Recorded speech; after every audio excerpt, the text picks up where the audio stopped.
I never thought a theme park would change my life so violently. I was there with my friend Ryan. It was his birthday, and he'd been insisting we hit the roller coaster all afternoon. Everything felt normal. The smell of popcorn drifting through the air, kids laughing, couples holding hands, the distant screams of thrill seekers on rides. Then suddenly, the sound changed. The roller coaster's engine made a strange grinding noise, followed by an eerie silence that made my stomach drop. My heart stopped when I saw a small boy, maybe 7 years old, sitting alone in the front seat with his safety belt hanging loose. The brakes had failed. Below the track, a mechanic was shouting emergency codes into his radio. That's when I understood why the child was alone up there. I'd overheard conversations in the queue.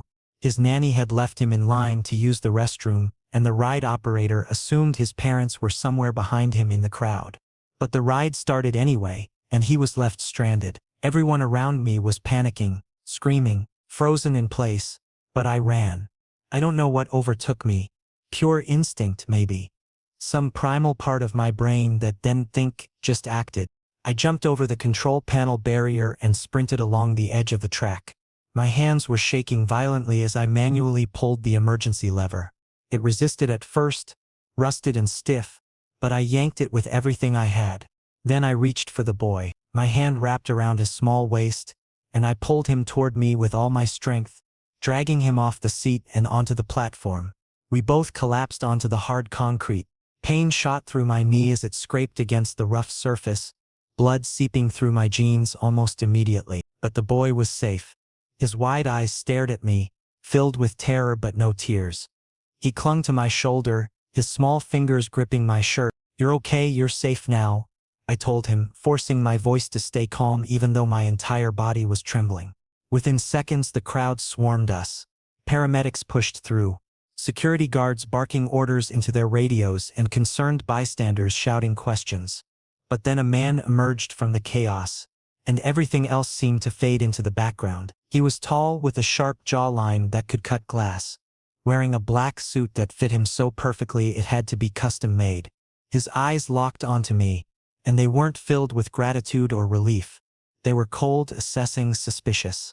His presence sucked all the oxygen out of the air. He walked straight toward me. I tried to stand, but my injured leg buckled under my weight.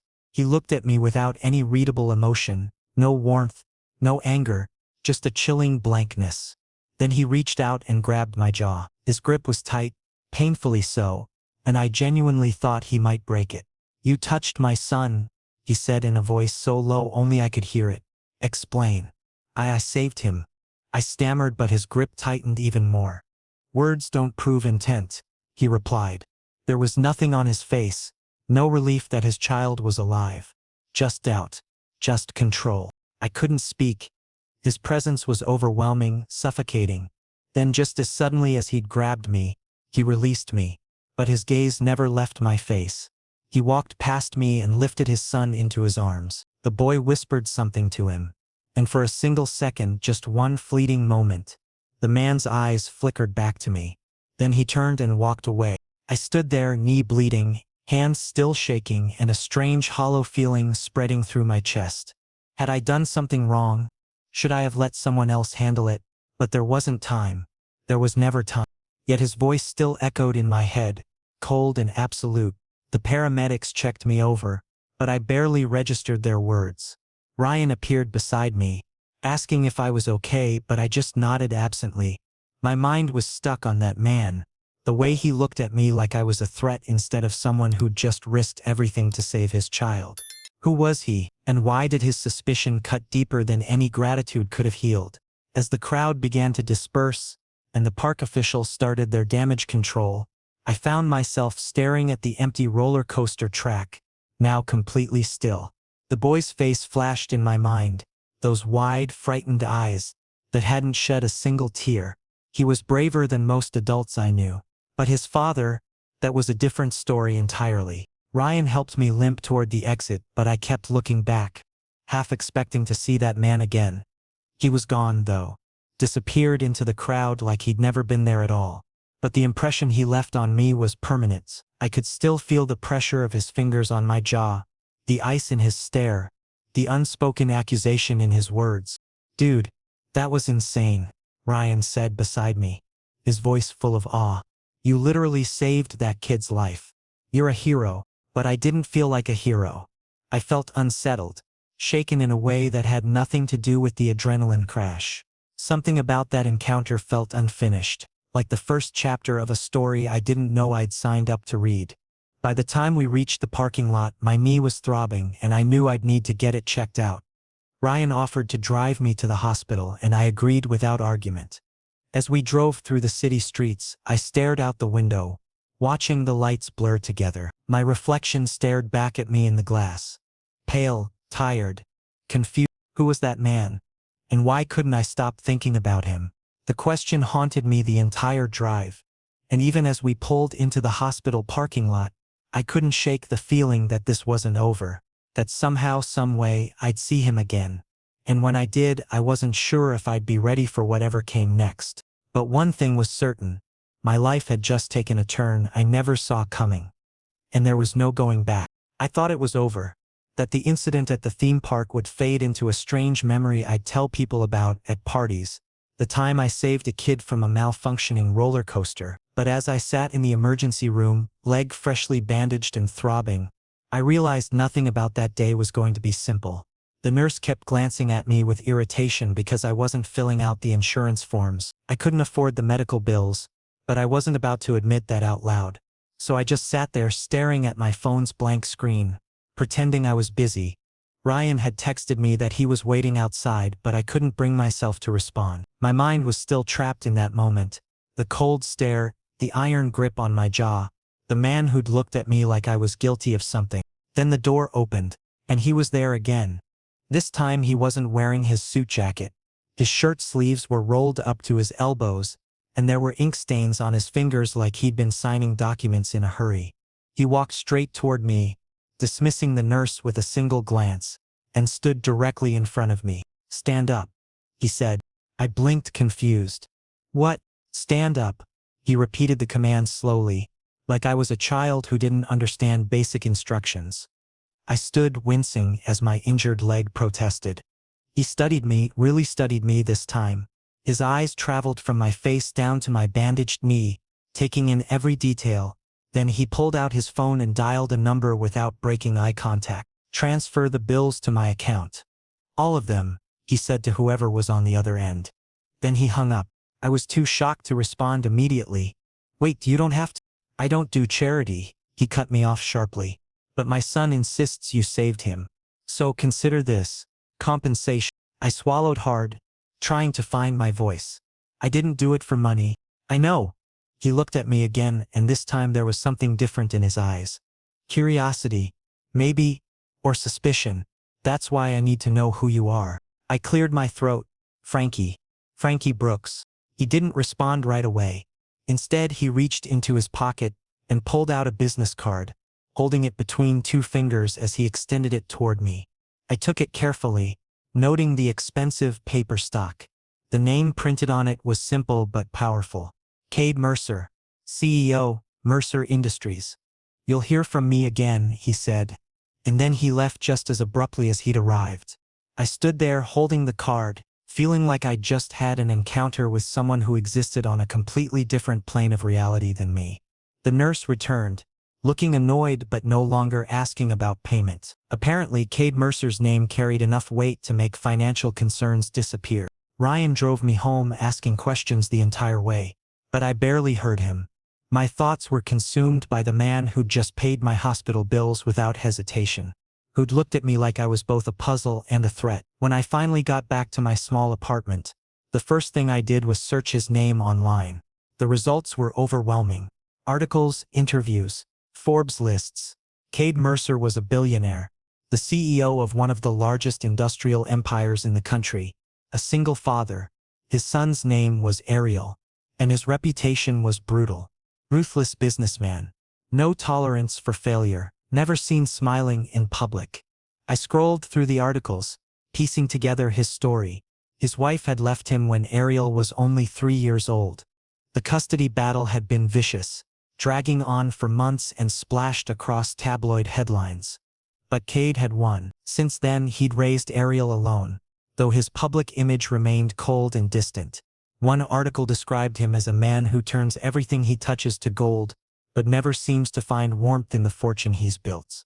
Another called him untouchable, emotionally and professionally. There were photos of him at galas and business conferences, always alone, always composed, never revealing anything beneath the surface. So why had he come to the hospital? Why pay my bills? And why did he look at me like I was someone worth investigating? I turned the business card over in my hands, running my thumb across the embossed lettering. It felt expensive, important, like everything associated with Cade Mercer. But beneath all that wealth and power, I'd seen something else in his eyes at the hospital. Something that looked almost like me, or maybe desperation. I couldn't quite name it, but it was there. My phone buzzed. Ryan again, checking if I was okay. I sent a quick reply, then set the phone down and stared at the card some more. Part of me wanted to throw it away, to forget about Cade Mercer and his strange intensity. But another part of me, a part I didn't fully understand, wanted to know more, wanted to see him again, wanted to understand why his presence affected me so deeply. I tucked the card into my wallet, right behind my ID where I'd see it every time I opened it. Then I lay back on my couch, staring at the ceiling, and tried to convince myself that this was the end of it. That I'd never hear from him again. That his words, "You'll hear from me again," were just a formality, nothing more. But deep down, I knew better. Whatever had started at that theme park wasn't finished. And Cade Mercer wasn't the type of man to make empty promises. If he said I'd hear from him again, then I would. The only question was when. And what he'd want from me when that moment came. As I drifted off to sleep that night, my last thought was of his hand on my jaw. The pressure, the control, the unspoken warning. And strangely, instead of fear, what I felt was anticipation. Because for the first time in years, something in my monotonous life felt unpredictable, dangerous, alive. And I wasn't sure if that terrified me or thrilled me. Maybe both. 3 days passed before I heard from him again. I'd almost convinced myself it wouldn't happen. That Cade Mercer had satisfied whatever obligation he felt and moved on with his life. Then my phone buzzed with a text from an unknown number. "Come to this address. Tomorrow, 7 p.m. Don't be late." Below the message was an address in the most expensive part of the city. The kind of neighborhood where even the air felt richer. I stared at the text for a long time, my thumb hovering over the reply button. But I didn't respond. What would I even say? No? Yes? Ask why? None of those felt right. Ryan's reaction when I told him was predictable. "Dude, red flags everywhere. This guy sounds like he's either going to offer you a job or murder you." Maybe both. He wasn't entirely wrong, but something in me wanted to go anyway. Maybe it was curiosity. Maybe it was the strange pull I'd felt since that first encounter. Or maybe I just wanted to see Ariel again, to make sure the kid was actually okay. The next evening, I stood outside the massive iron gates of Cade Mercer's estate, second-guessing everything. The guard at the entrance checked my name against a list, then waved me through without a word. The driveway alone was longer than my entire street back home. When the mansion came into view, I had to stop myself from staring like a tourist. It was massive, all marble and glass and perfectly manicured hedges. The kind of place that existed in movies, not real life. A butler, an actual butler, opened the door and led me to a drawing room that looked like it belonged in a museum. Everything was pristine, untouched, expensive. I stood there awkwardly, trying not to touch anything, wondering what I was supposed to do with my hands. Then I heard small footsteps. Ariel appeared in the doorway and his face lit up when he saw me. "You're the man from the roller coaster," he said, walking straight toward me without any of the shyness I'd expected. I smiled despite my nerves. "Yeah. How are you feeling?" "Better. Papa said you're brave." His voice was soft but clear, mature for his age. That surprised me. "He said that?" Ariel nodded enthusiastically. "But he's still mad. He's always mad." He lowered his voice to a whisper, like he was sharing a secret. "I don't think he knows how to be happy anymore." Before I could respond, Cade entered the room. This time he was dressed more casually, black turtleneck, gray slacks, but his presence was just as overwhelming. He looked at Ariel with an expression I couldn't quite read, then said simply, Ariel, upstairs. There was no anger in his tone, but the authority was absolute. Ariel obeyed immediately, though he waved at me before disappearing. I waved back awkwardly, and then it was just the two of us. The silence stretched out, heavy and uncomfortable. I found myself rubbing my palms against my jeans, unsure where to look. Cade walked closer, stopping just a few feet away. "I don't trust easily," he said, his voice even and controlled. "I didn't ask you to," I replied, the words coming out bolder than I'd intended. He paused, and for the first time I saw the ghost of a smirk on his lips. "Good. You shouldn't either." He picked up a folder from the side table and held it out toward me. "I didn't take it. I looked into you," he continued. "College dropout. 2 part-time jobs. No criminal record. Clean. Almost too clean. Why does it matter?" I asked, my voice steadier now. "Because my son likes you." His eyes locked onto mine with an intensity that made it hard to breathe. "And I don't let anyone close to him without knowing their worth." I forced myself to hold his gaze. "So what do you want from me?" "I want you to be his companion," he said, the words direct and unapologetic. "Temporarily, until he adjusts. He's been distant since his mother left. His nanny handles the routines, but he needs someone real, someone he trusts." I couldn't hide my shock. "You're asking me to babysit?"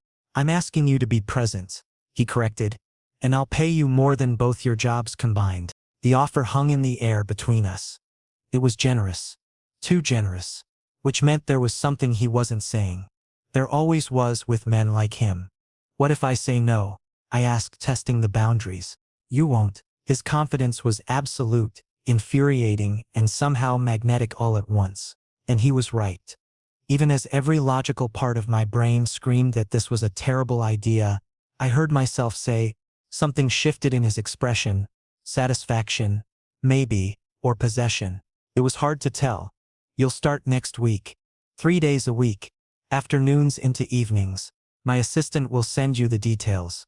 He turned to leave, then stopped. "And Frankie?" I looked up at him. "Don't disappoint me." It wasn't a threat exactly, but it wasn't a request either. It was a statement of expectation, delivered with the kind of certainty that made me believe he'd never been disappointed before. Because no one dared. After he left, I stood alone in that enormous drawing room, trying to process what had just happened. I'd come here out of curiosity, maybe a sense of obligation to check on Ariel, but I was leaving with a job I didn't apply for, working for a man I barely knew in a world I didn't belong to.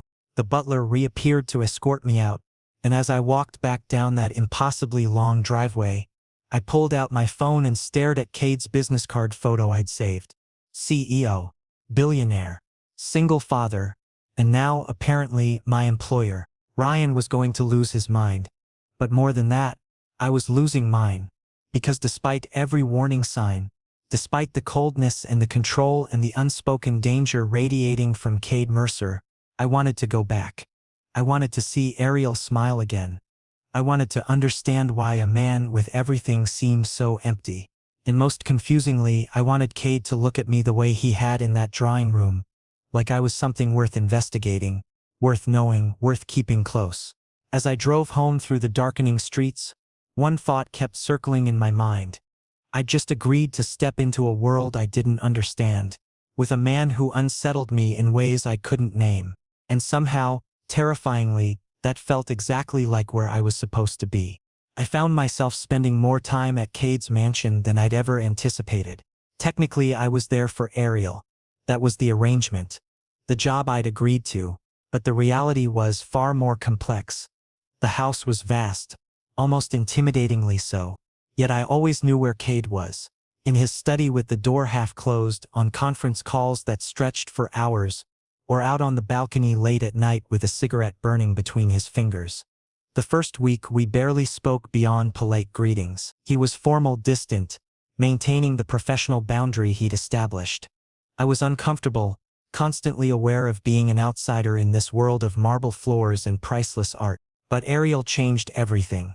He became the bridge neither Cade nor I knew we needed.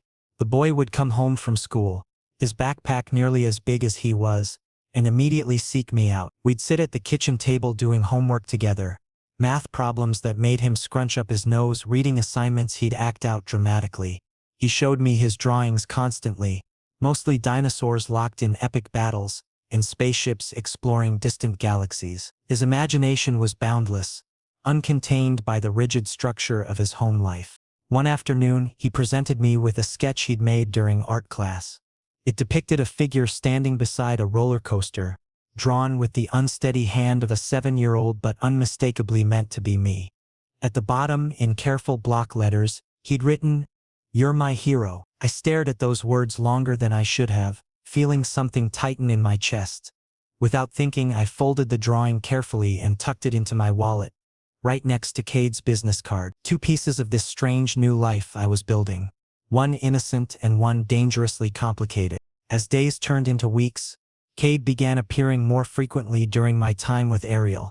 He'd join us for dinner, sitting at the head of the long dining table that could have seated 20 but held only 3. Sometimes he'd arrive during Ariel's bedtime routine, leaning against the doorframe as I read stories about talking animals and brave knights. He rarely spoke during these moments, but his presence was impossible to ignore.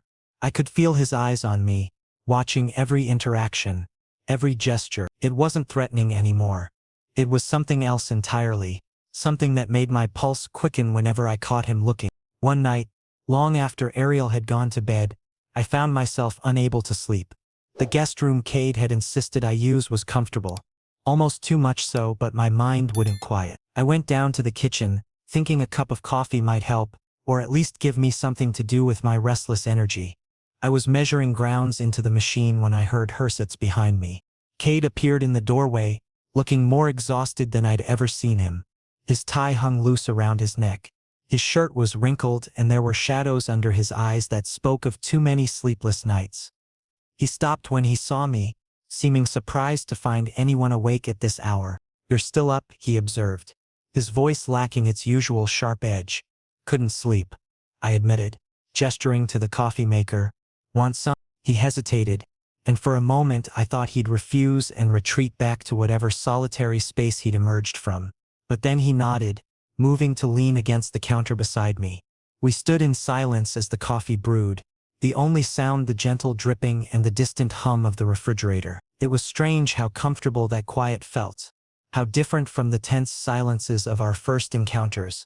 "You're good with him," Cade said suddenly, his tone softer than I'd ever heard it. I glanced at him, trying to read his expression in the dim kitchen light. "He makes it easy." "He didn't used to." Cade's jaw tightened, his hands curling around the edge of the counter. "Before his mother left, he was different.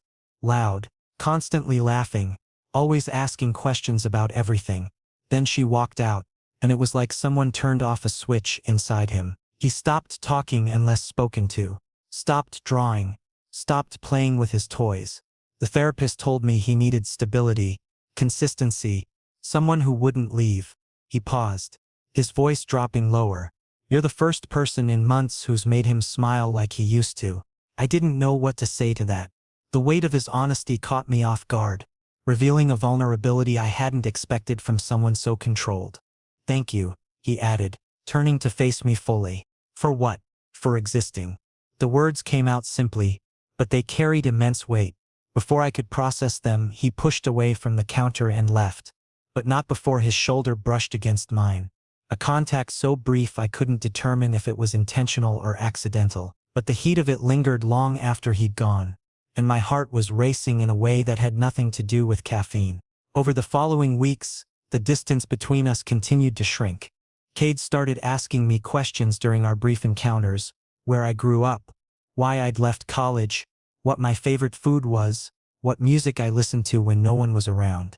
I answered honestly, finding it easier each time to share pieces of myself I usually kept hidden. And slowly, carefully, he began opening up too. He talked about the pressure of running an empire built by his grandfather, about the impossible standards he set for himself, about the loneliness of being surrounded by people who wanted something from him. One evening while Ariel was upstairs playing video games, Cade found me on the back terrace. The sun was setting, painting the sky in shades of orange and pink that seemed almost too beautiful to be real. He stood beside me, close enough that I could smell his cologne mixed with something earthier, tobacco maybe. I don't let people close, Frankie, he said quietly, staring out at the manicured gardens.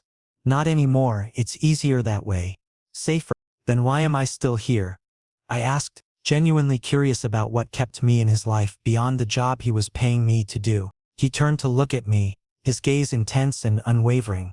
Because you didn't ask to be. Everyone else in my life wants something. Investors want profits. Employees want security. Women want status.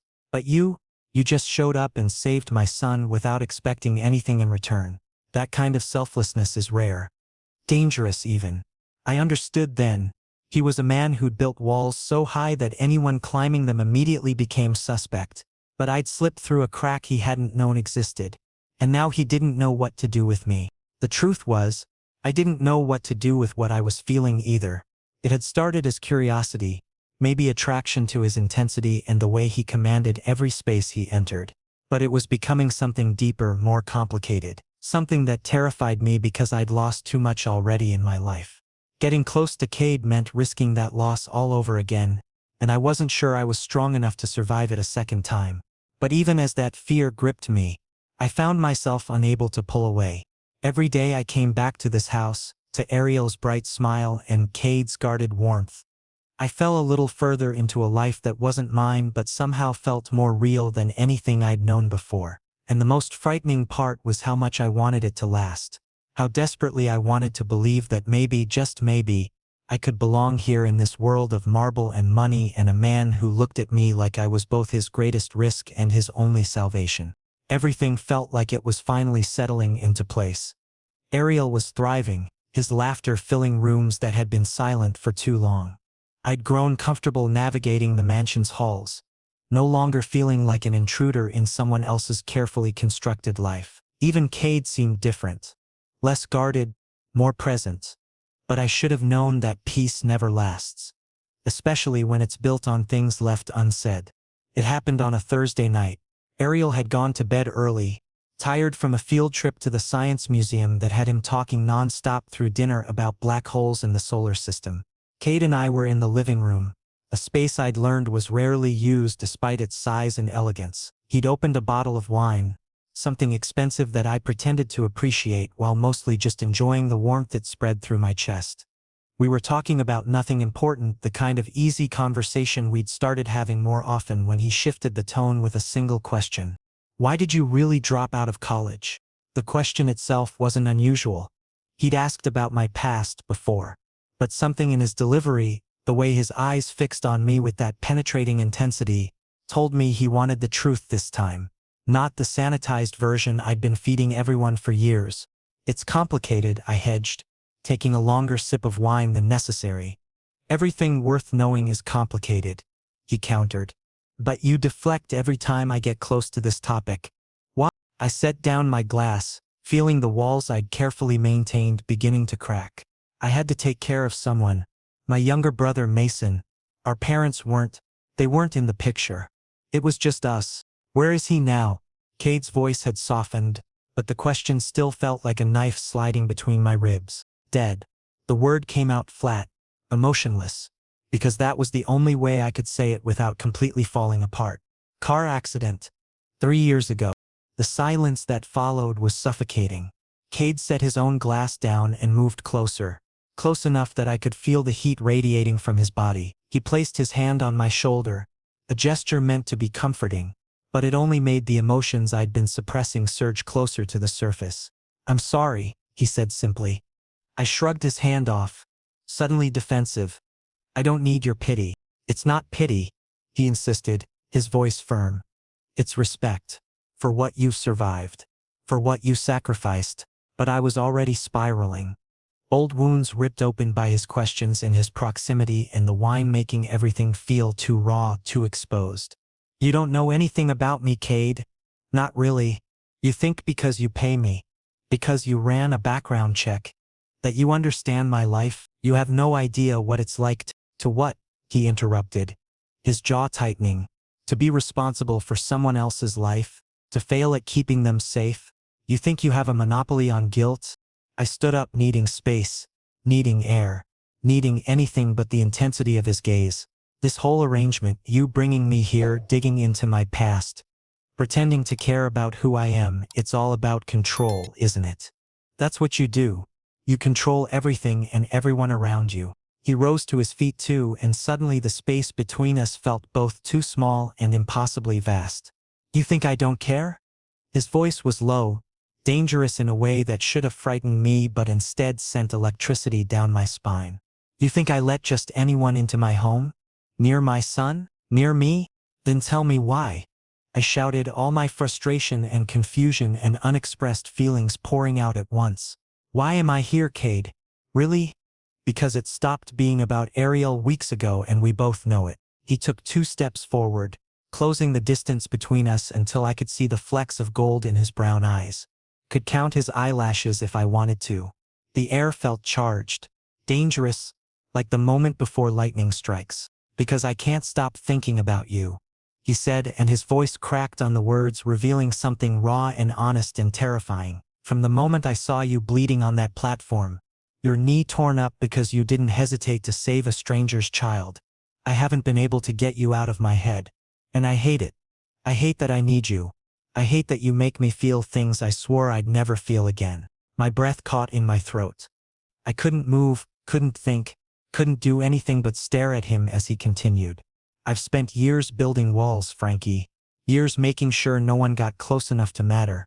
And then you appeared and somehow slipped through every defense I had without even trying. You weren't supposed to matter. But you do. God help me, you do. His hands came up to cup my face, and the gentleness of the gesture contrasted so sharply with that first brutal grip at the theme park that I felt tears prick at my eyes. His thumbs brushed across my cheekbones, and I realized I was trembling. Tell me to stop, he whispered, leaning closer until our foreheads were almost touching. Tell me this is a terrible idea and I'll walk away right now. I'll keep paying you to be with Ariel and we'll never speak of this again. Just say the word. I opened my mouth, fully intending to do exactly that, to protect both of us from the inevitable pain of wanting something we shouldn't have. But the words wouldn't come. Instead, I closed the remaining distance between us. The kiss was everything I'd been afraid it would be: intense, consuming, devastating in its honesty. He kissed me like he was drowning and I was air. Like he'd been holding back for so long that now that the dam had broken he couldn't stop. And I kissed him back with equal desperation, my hands fisting in his shirt, pulling him closer even though there was no space left between us. It was weeks of tension, of stolen glances and careful distance, of wanting something I'd convinced myself I couldn't have, all erupting at once. When we finally broke apart, both breathing hard, he pressed his forehead against mine. His hands were still cradling my face like I was something precious, breakable. I'm sorry, he breathed, for everything. For being cold when we met. For pushing you away when all I wanted was to pull you closer. For making you feel like this was just about control. Stop apologizing, I whispered back, my voice hoarse. Just don't leave.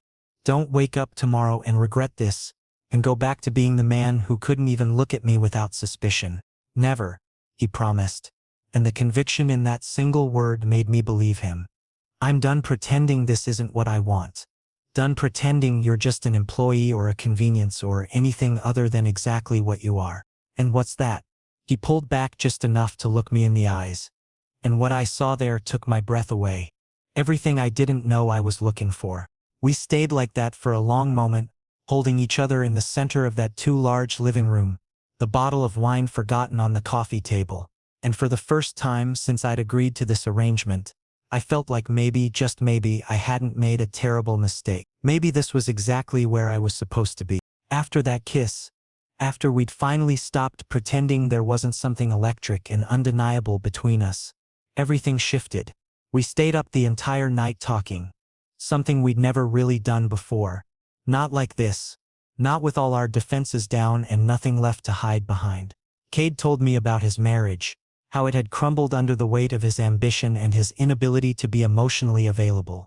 He'd been so focused on building the company, on living up to his grandfather's legacy, that he'd forgotten to build a life worth living. His ex-wife had begged him for years to see her, really see her, but by the time he'd tried, she was already gone.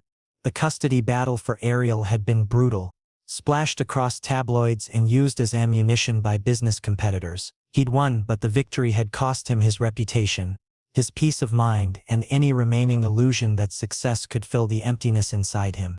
I shared my own pain, the story I'd been carrying like a stone in my chest for 3 years. Mason had been sick. Nothing serious, just a bad flu, but he'd gotten worse overnight. I'd been driving him to the hospital panicked and exhausted, and I'd made choices at every turn, this route instead of that one, this speed instead of faster. And then the truck had run the red light and nothing else mattered. I'd survived with minor injuries. Mason hadn't survived at all. I'd spent every day since wondering if different decisions would have changed the outcome, if I'd somehow failed the one person who depended on me completely. It wasn't your fault, Cade said, gripping my hand so tightly it almost hurt. You have to know that. You have to believe it. I wanted to believe him. For the first time in 3 years. Sitting there with his hand in mine and dawn breaking through the windows, I almost did. Morning came too quickly and too slowly all at once. When Ariel padded downstairs in his dinosaur pajamas, he found us in the kitchen making breakfast together. Me scrambling eggs while Cade attempted pancakes with varying degrees of success. We were laughing at his misshapen creations when Ariel appeared in the doorway, his eyes going wide with surprise and then crinkling with delight. Are you two friends now? He asked, his 7-year-old logic cutting straight to the heart of things. I glanced at Cade, unsure how to answer, but he was already looking at me with an expression I'd never seen before. Soft, open, almost vulnerable. Something like that, Cade said, then added, Is that okay with you? Ariel practically bounced with excitement. Does that mean Frankie's staying forever?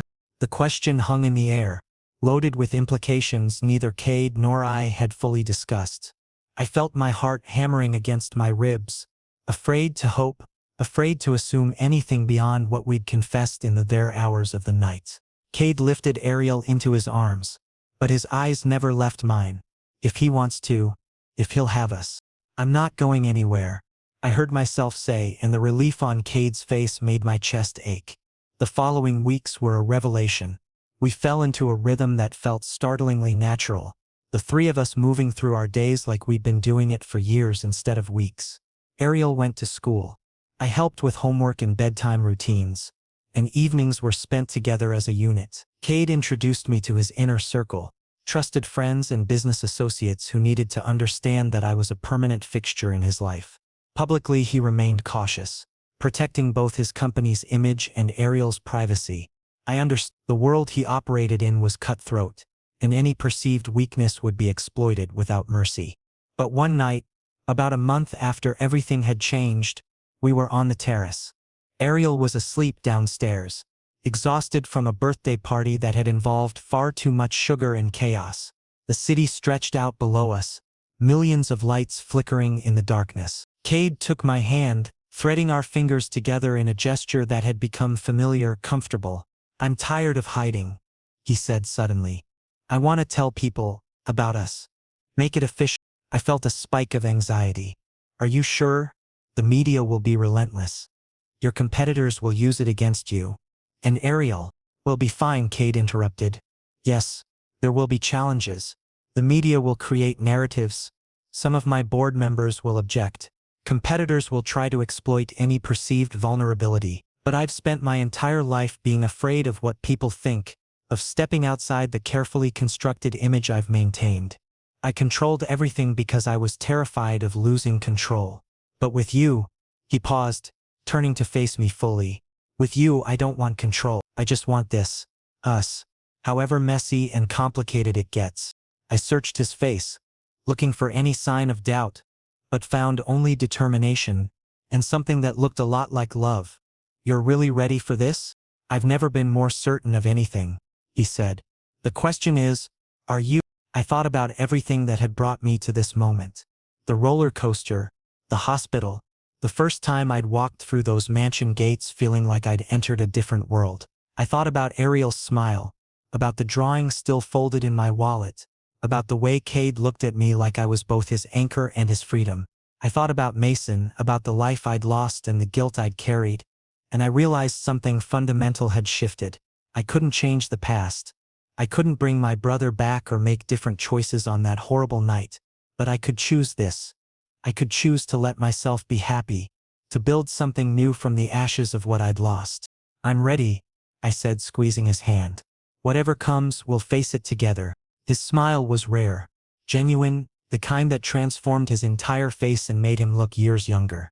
He kissed me there under the stars, gentle and sweet and full of promise. The city lights glittered below us. The night air was cool against my skin, but I felt warm and safe and, for the first time in years, hopeful about the future. From inside we heard Ariel's voice calling out, "Papa, Frankie, the ice cream's melting." We both laughed, the moment broken but not diminished. We headed inside to find Ariel standing by the freezer, pointing dramatically at the container he'd apparently dragged out for a midnight snack. The three of us ended up eating ice cream straight from the container at the kitchen table, Ariel chattering about his friend's birthday party while Cade and I exchanged glances over his head. Under the table, Cade found my hand again. His grip was firm, possessive in the way I'd come to understand, meant he was afraid of losing me, but also tender in a way that spoke of care and commitment. I squeezed back, communicating without words that I wasn't going anywhere. I'd lost my brother. I'd lost my parents. I'd lost the future I'd planned and the person I'd thought I'd become. But sitting there in that kitchen, ice cream melting in the bowl, Ariel's laugh ringing out, Cade's hand warm in mine, I realized I'd found something I hadn't been looking for. A home, a family, a second chance at happiness I didn't think I deserved, but was finally brave enough to accept. This was my life now. Complicated, unexpected, built on foundations I'd never anticipated, but it was mine, and I was done running from it.